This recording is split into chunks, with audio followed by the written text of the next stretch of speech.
Hello and welcome to the Funny Shapes podcast. If you don't know me, I'm your host, Lottie, and I'm an F1 content creator, and you can follow me on TikTok at F1 Lottie. And if you already follow the podcast, you can see that the podcast has a whole new look. We have a new cover, and now we have a YouTube channel for the podcast. Is just Funny Shapes, and you can subscribe, and we'll have a video form for most of the episodes, maybe even all of them. We'll see.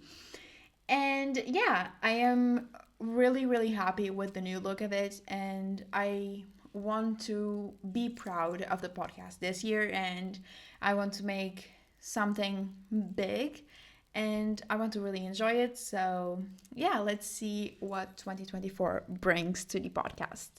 But on today's episode, we will start this year with a 2023 wrapped, like a Spotify wrapped, but with the 2023 F1 season.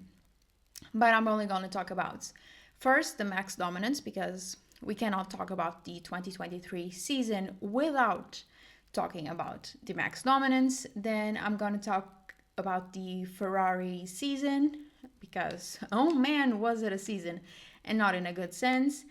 And I'm gonna talk about the McLaren comeback, because that was amazing.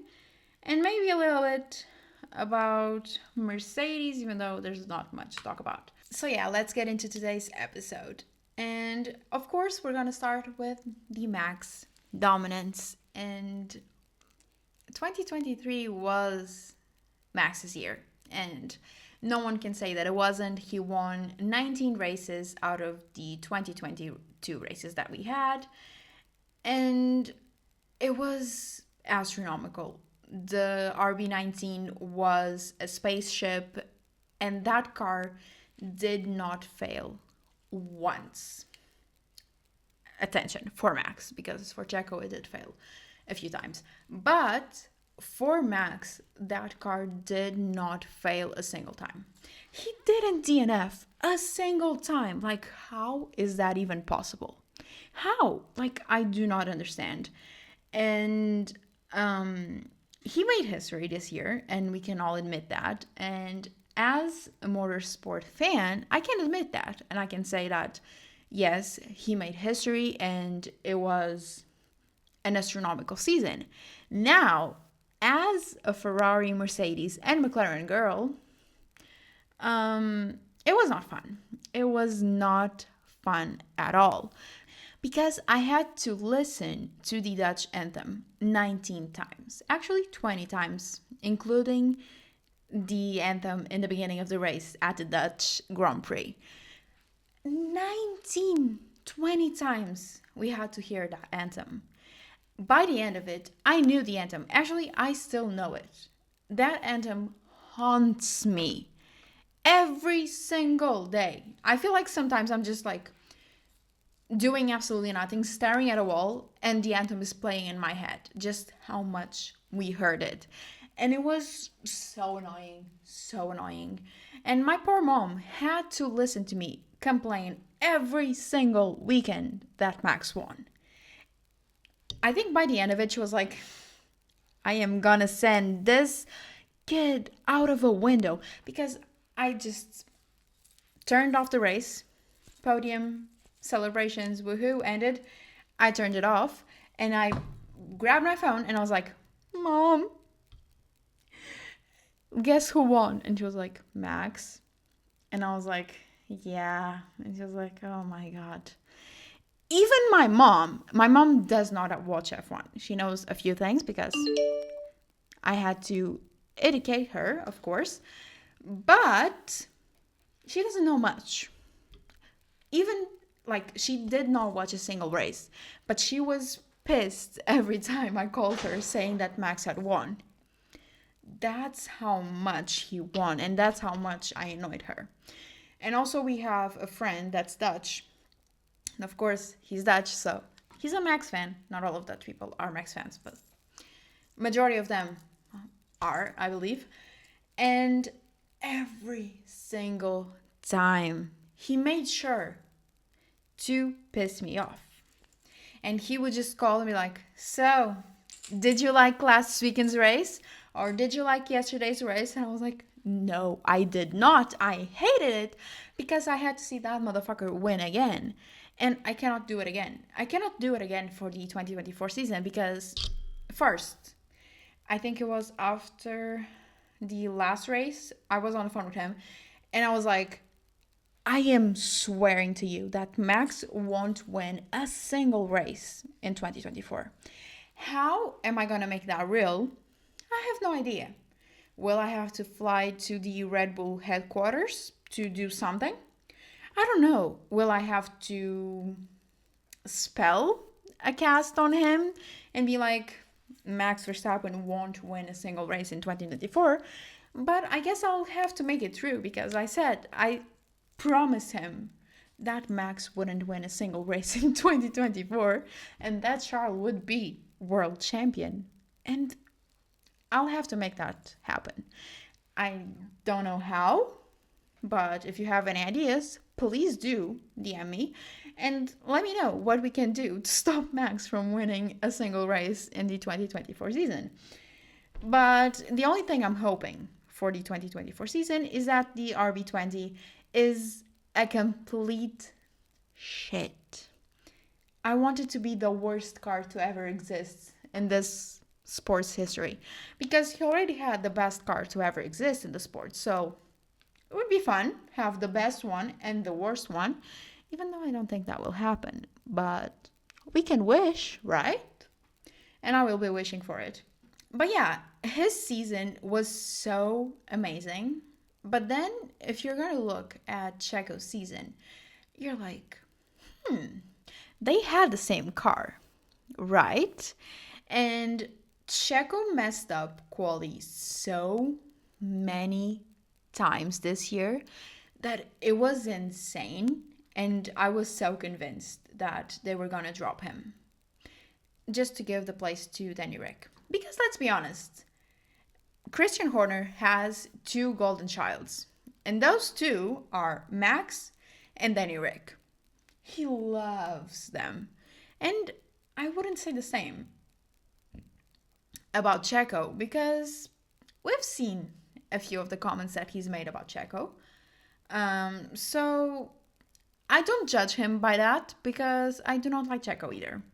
I don't like him as a person and I don't like him as a driver. So it's like a driver that could disappear and I'll be like, okay, bye-bye. Like Nick DeVries style. Just being fired in the middle of the season and then never saw him again. Never. That could happen to Checo. I do not like him and I've always said that and I will not take it back. I cannot handle him. I just can't. And even before I saw that interview where he's like, oh yeah, a woman belong in the kitchen, I didn't like him. After that, hate list. Immediately to the hate list. And that won't change. That won't change. And even though I do understand that being Max Verstappen's teammate can't be easy. And I can admit that because, hello, your teammate's arguably the best driver on the grid. But still, I don't like him. That's the point. I don't like him. But yeah, Max did an amazing season and it pissed me off. That's the bottom line. Oh God, it was so bad. I really don't want it to repeat itself. Because yes, it was history being made and it was amazing and oh my God, he's amazing. But like watching him win every single weekend is just not okay because it's like, yeah, oh wow, he won again. Like, please. And we saw it at the Singapore Grand Prix, what this season would have looked like if Max hadn't won every single race, almost. We saw what that would have looked like.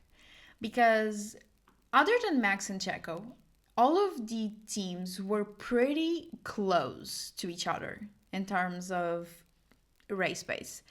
So, if Red Bull did not exist, I think 2023 could have been an amazing season.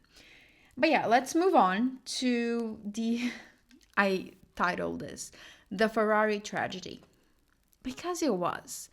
I thought the 2022 season was bad. Oh man, oh man. I did not expect this for the 2023 season because I was so convinced. So convinced that this was the year. This was Ferrari's year. Charles would win the championship. The constructors would be ours and we would win. Oh God. I literally put that in all of my predictions. But it did not happen. It did not happen. And we all know how that went. But let's start with Charles. He had one of his worst season ever, if not the worst. It was so bad from start to finish. He started the season with a DNF, which at that point we were like, it's the Bahrain curse. So this year when Charles DNF'd, we're like, it's a sign. He's gonna win the championship.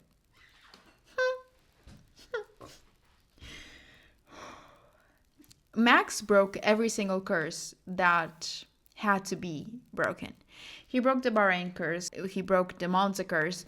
Like, he was just driving, looking at the screen and breaking curses. That was Max's season. But yeah, Charles started the season with a DNF, which was not fun. Not really a great way to start the season, right? But it happened, unfortunately. And from that point, it just got worse and worse and worse as the races went on. I have every single race up until Brazil written in my computer. So let's go through it. Bahrain, DNF. Saudi, penalty. Australia, DNF. Baku, no issues, P2 in the sprint and P3 in the race. Miami, it was kind of his fault, but the car was terrible. Monaco, penalty. Spain, problems in quali, pit lane start. Canada, strategy issues in quali.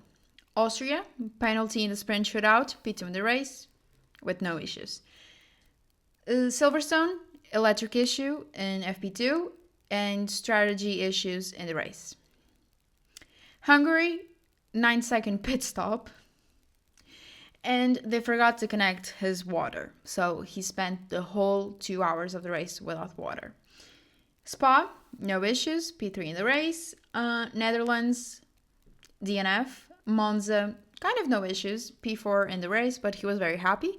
I think that was the happiest I saw him all season, especially with a P4, but he was very happy. Singapore, cooling issues during the race and some strategy issues. Japan, no issues before in the race. Qatar, penalty in the sprint and maximized the race, which was fine. Austin, disqualified. I will never get over that disqualification because I do not think the driver should be disqualified for that, but the team should get a penalty next race. Or maybe they would have to pay something like pay a fee or something, but that's not the driver's fault, but that's a whole other thing. Mexico, no issues, P3 in the race. No issues, debatable, because we had Checo going into him in the first corner. That still pisses me off so much. And the fans booing him at the end, even more, because it was not his fault. It was Checo's fault, because he wanted to be the home hero and he wanted to win his home Grand Prix, which is understandable. Every single driver wants to win their home Grand Prix, but almost taking a driver out, that's not okay. And then Brazil. We had him crashing in the formation lap, which means that he did not even start the race. And even though that was his worst race of the season, I am so glad that he crashed when he did. Because a few days later, a document came out saying that if the car hadn't shut down, because the car just completely shut down, the wheels stopped, steering wheel, same thing. And that document said that if that didn't happen, the engine would have blown on him, quite literally. So I am so glad that the car just completely shut down for safety reasons, because just thinking about what could have happened scares the shit out of me. Because can you imagine like him being in the car and the engine exploding? God, no, that's so scary. But yeah, you can see that his season was horrible. And one of the hardest things was seeing him in the post race interviews, because each race you saw the spark in his eyes just completely fading away. I would say that the only race he actually looked happy was in Monza, even though he got a P4. But he looked happy. And he looked like, I don't know, he just looked happy to be there and to have all of the fans supporting him. But even when he got P3s and P2s, he did not look happy. He looked like he wasn't there, and the spark in his eyes was like completely gone. And it was so sad to see. And one of the worst things about that is that he blames himself for everything that happens. And that same thing happened last year after the French Grand Prix, when he crashed and we had that heartbreaking radio of him screaming. And after that, the week that followed, up until we had a new race, he went radio silent. He did not post anything. He just wasn't seen anywhere. And the fact that he blames himself for things that are not his fault breaks my heart. And seeing his eyes like completely just void of like emotion after the race is like one of the worst things ever, because he's my favorite driver. He has been for as long as I've been an F1 fan. And knowing that from what we see, like me and him, we have pretty similar personalities, because when I put everything into something and I don't get the outcome that I was expecting, I shut down. And he does the same, because I don't know if everyone remembers this, but if you're a Charles fan and if you watch all of his YouTube videos, at the end of the winter break last year in 2023, because this is coming out in 2024, he posted a video where he went skiing. It was like training for the 2023 season, and it was a whole preparation. And by the end of the video, he was sitting down at the treadmills, and the cameraman was talking with him and making him some questions about the 2023 season. And he said that his goal was to become a champion in 2023. He didn't say like, oh, okay, I am planning to become a champion in the next 5 years. No, he said that he was going to become a champion in 2023. And he put that in his head, and when he saw it, that it wasn't gonna be through, not even close to it, he just started to shut down like through the whole season. And that's completely heartbreaking. And I really hope that he can have a better season in 2024. And I miss him winning races. The last race he won was Austria 2022. That was well over a year ago. I miss that feeling. But yeah, let's move on to Carlos' season because it wasn't a great season, except for the fever dream that it was the Singapore Grand Prix. I still haven't got over the Singapore Grand Prix, but let's go through the bad stuff first, which was the unfair penalties. He had two, one in Australia when he got a penalty for a lap that did not count. They deleted the lap, but he still got a penalty for it. And then we had the heartbreaking radio of him begging his engineer to do something. And I will never understand, how can you give a penalty for a lap that was deleted? Like, I could never understand that.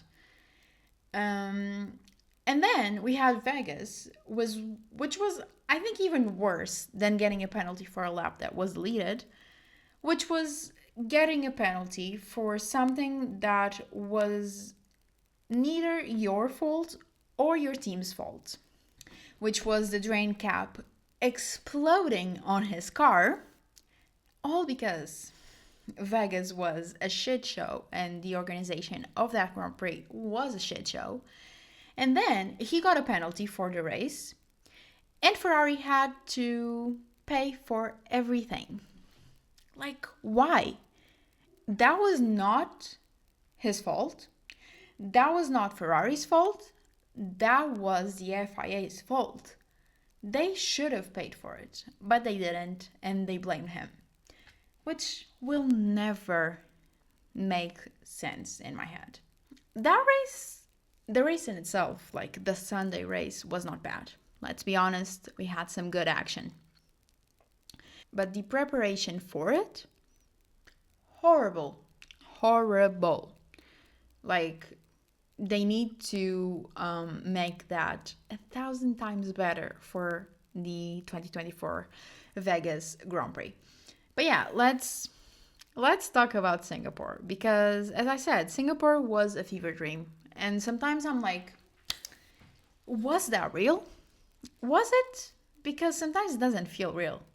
Because we had Carlos winning the race, which he was the only non-Red Bull driver to win a race in the 2023 season. Then we had let me repeat, 5 cars fighting for the win. Like, can you see what would have been the season if Max wasn't always winning? 5 cars fighting for the win. Carlos giving DRS to Lando so he could be closer to him and so they could keep George behind.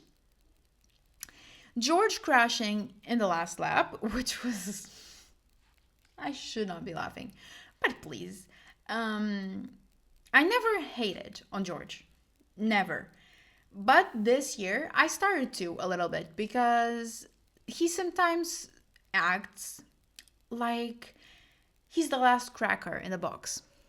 He just forgets that usually the last cracker is always broken because he made some comments on the radio sometimes, either about the other drivers or even about Lewis, that I'm like, okay, but do you know who's your teammate? Do you know that your teammate is the best driver to ever drive in F1? Probably. Him, Michael. Okay, Like, do you know that your teammate is a 7-time world champion where you have one race win? Like, do you understand that? Because sometimes I think George forgets that he's teammates with the Lewis Hamilton. And he made some mistakes that were so dumb. And Singapore was one of them. Because he could have gotten a P3 podium, good points, but no.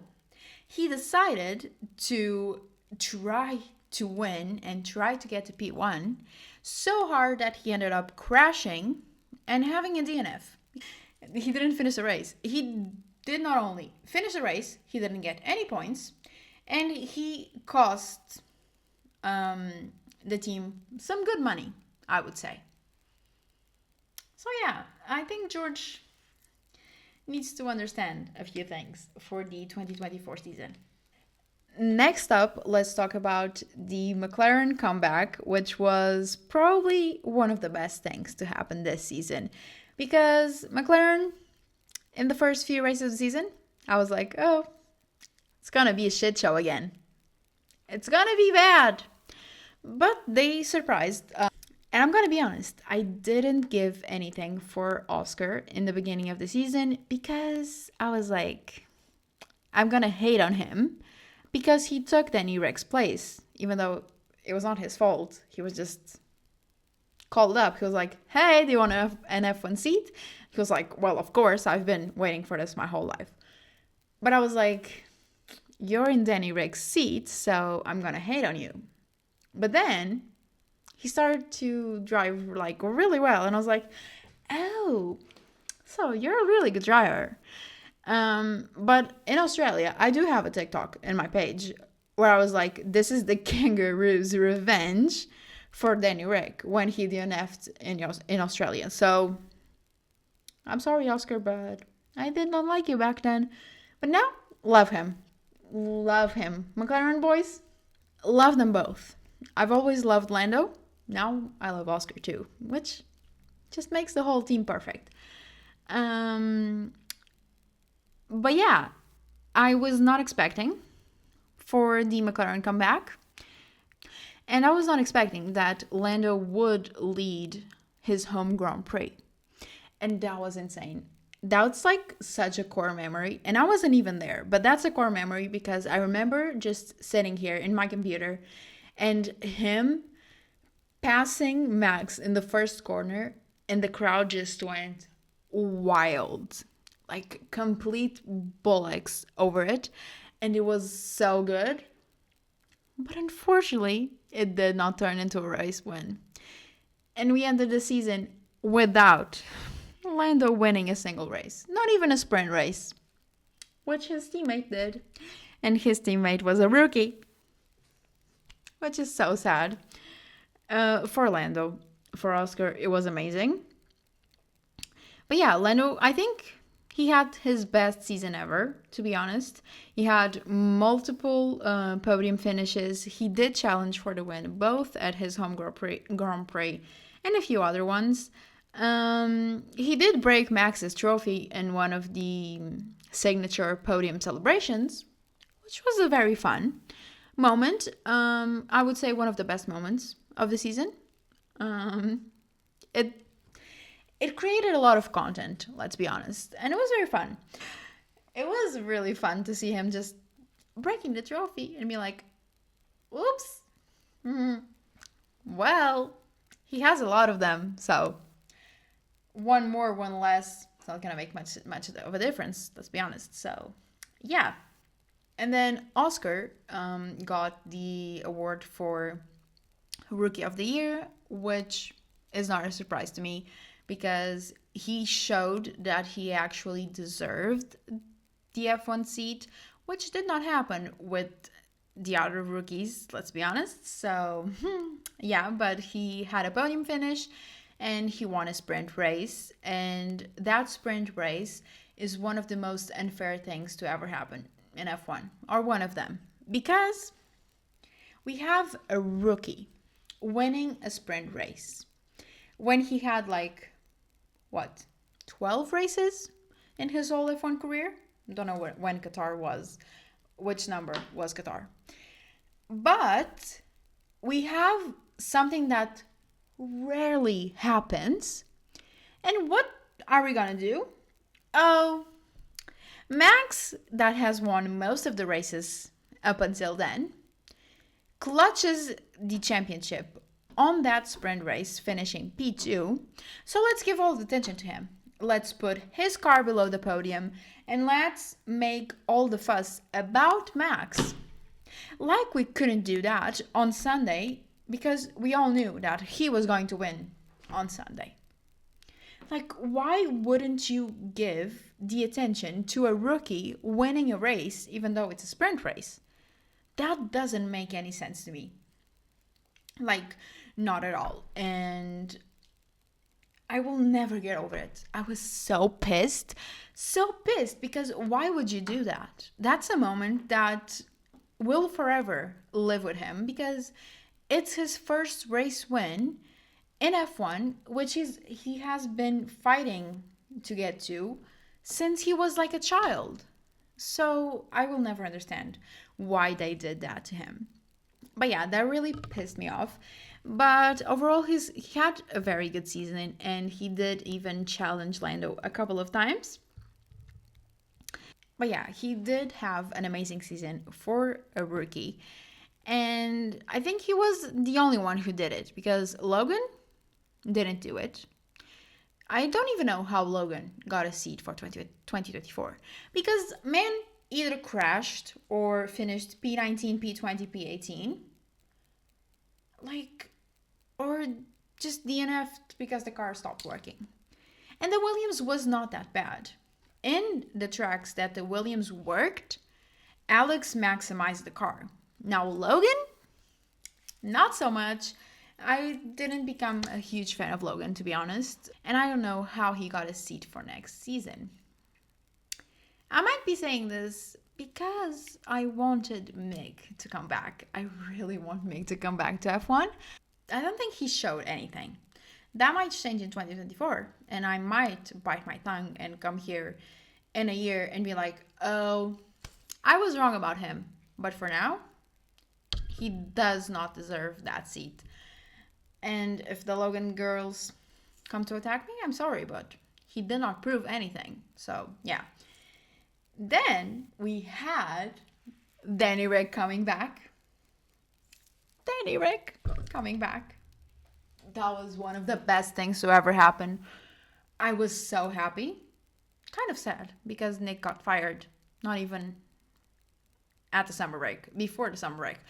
But we had Danny Rick back, so I was very happy and went on, woohoo, let's party, catch some sun, and then he came back and got injured.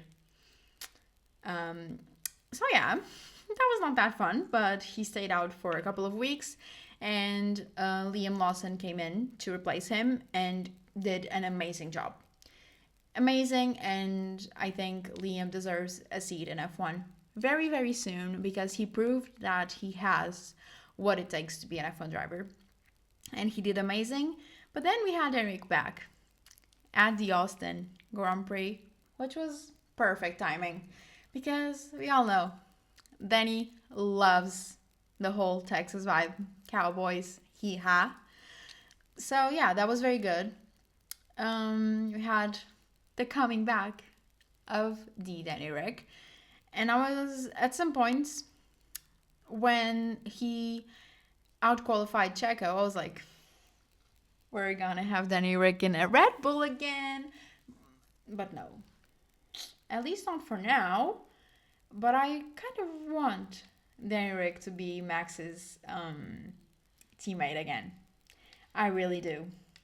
Like, really, really, really do.